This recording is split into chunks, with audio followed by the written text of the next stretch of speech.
Tropical rumblings continue around Central America on today's Tropical Weather Bulletin.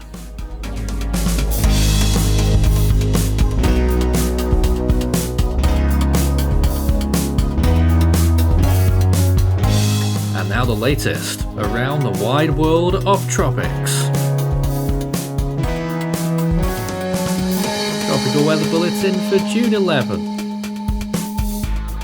Well, it's not how we expected the tropical weather season to start, with nothing active right now, and it's been so quiet that we've had a little vacation for 6 days with no tropical weather bulletins, and I'm afraid there's no real signs of any further activity just yet, although there are one or two rumblings that we're looking at around the Central American region. On day 11 of Atlantic hurricane season, we're looking out for a potential 10% chance there that we'll be entering the Gulf of Mexico from the Caribbean Sea towards day 4 or 5 on the forecast, and then we'll move up towards the Gulf Coast of the United States. It's day 28 of the Eastern Pacific hurricane season, and we're giving a 20% chance to an area of disturbed weather that is starting to get a little bit more model support for potential development off the coast of southern Mexico, off probably Guerrero province, and then moving inland later on. In the Western Pacific, we've got nothing to track at all, really no areas of interest to look at there, although there was an invest tagged 95W. We're not sure why, because there really is no sign of any development here. And in the North Indian Ocean, things are looking generally quiet from a tropical development front, but there is a lot of monsoonal activity and a few little thunderstorms blowing up all across India this evening. But in general, a lot of monsoonal moisture off the coast of Myanmar extending towards central India. In the southwest Indian Ocean, there's no areas of interest here, no late season surprises after the ones we've already had. We were wondering when would the season ever end. It looks like it is really done now for good. Okay then, let's check this area of interest in the Eastern Pacific. We're only giving a general location. This isn't very precise because it's very broad and unorganized. It's around 186 kilometers from Pijijiapan, Mexico, 187 from Cabeza de Toro, 216 from Tapachula, 236 from Salina Cruz, and 358 from Puerto Escondido in Mexico. Now, this system could eventually gain traction further down the line towards the end of the week and this weekend as it continues to move further westwards off the coast of Guerrero, and could end up intensifying into a small compact tropical cyclone.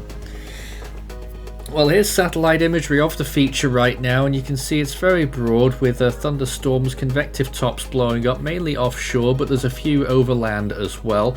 This does have the potential to produce a lot of rainfall in its formative stages, especially along the coast of maybe El Salvador, but especially into Guatemala and in Oaxaca. Now, this is the coast of the United States, off the coast there, and there's quite a little bit of rainfall across southern Florida right now. That trend is set to continue as the moisture plume continues over there, and across the Caribbean a few spots there as well producing significant rainfall, especially further south.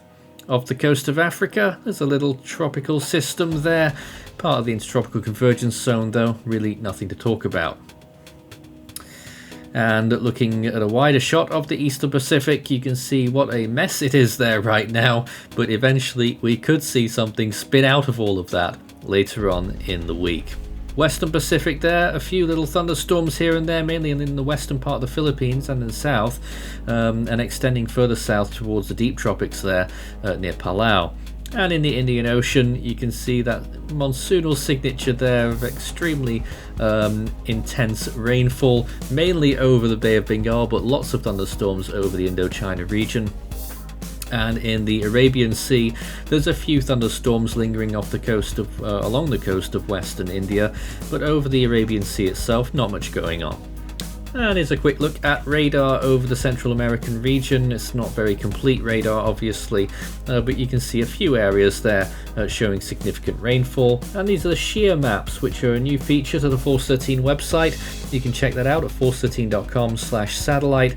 That's the wind shear graphic showing very high amounts moving into the Caribbean there, and a big ridge there moving through northern Mexico. Further south, though, where that system is, wind shear is looking relatively low. Western Pacific, it's pretty low in those lower latitudes as well, but nothing's taking advantage of it at the moment, but conditions are there. Well, sea surface temperatures continue to increase as we enter the summer period. In the Eastern Pacific, temperatures up and above 32 degrees Celsius, possibly in one or two spots there. In the North Atlantic, the Gulf of Mexico, there's a little area there above 32 degrees Celsius into the Gulf of Mexico and off the Florida Keys and Florida Bay. And the very southern part of the Caribbean there, piping hot there as well off the coast of Panama.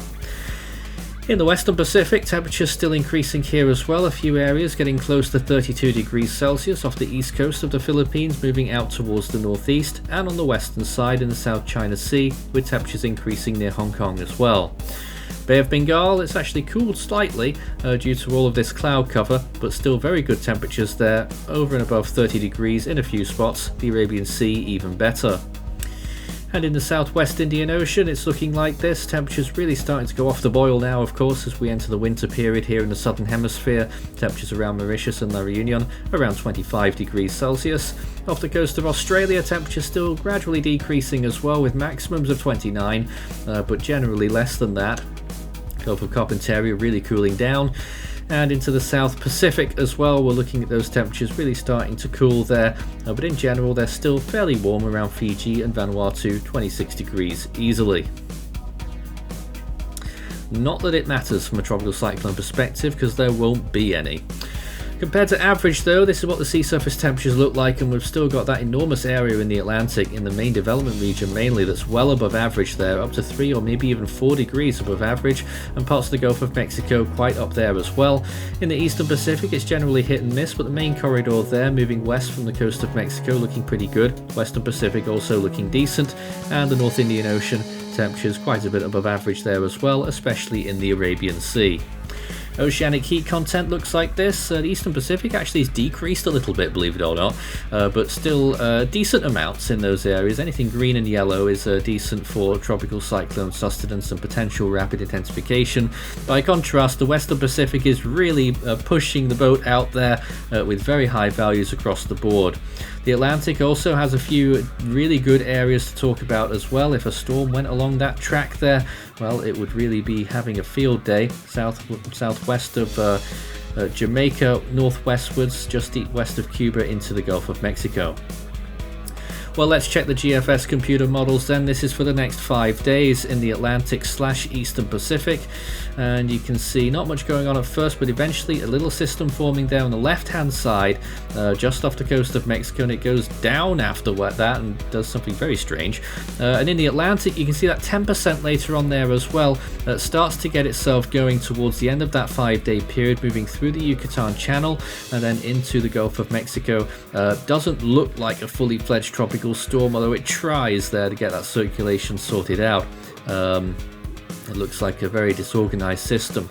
Nonetheless though, regardless, it looks like we're going to be having a very big rainfall period across this whole region really, with parts of the coast off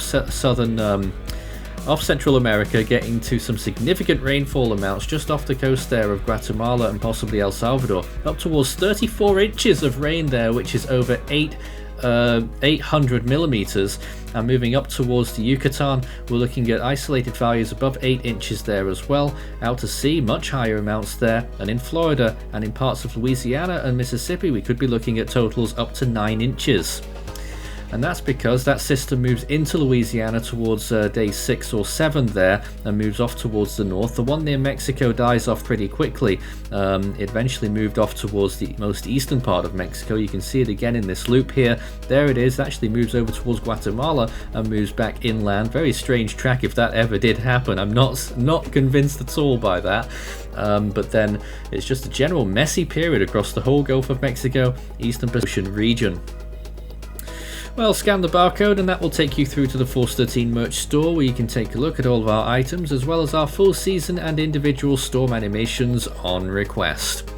And our still waiting for Hone t-shirts are still there as well, because it doesn't look like we're going to get that storm anytime soon. In the Scilly Range, we're looking at the Western Pacific for a potential development, but it is extremely far out, so I wouldn't take any heed of this at all. But there is a little signature there, which becomes a tropical cyclone towards the end of that 16-day period, and gets very close to Guam. Actually delivers tropical storm force winds to the island as it saunters towards the west, or maybe west-northwest during that period in late June.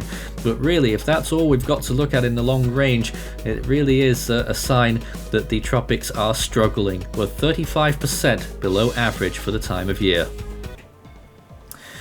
On this day, it was a completely different situation where we had 3 tropical cyclones active, including a rapidly intensifying Hurricane Christina. It would become a Category 4 the next day, but 2 other storms in the eastern hemisphere, Tropical Storm Nanook in the Arabian Sea, which we covered live, well not live, but we did updates on, and we had Tropical Storm Mitag, which didn't last very long at all, was sweeping across the Ryukyu Islands just to the south of them, moving east-northeast.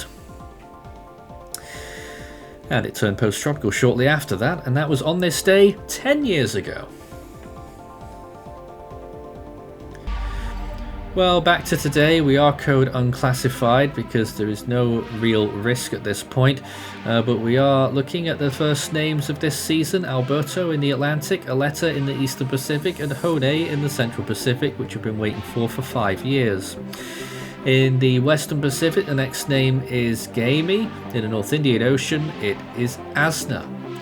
Just 20 storms so far this year, which means we're pretty much struggling, but things can liven up very quickly as we get towards the main period of the season.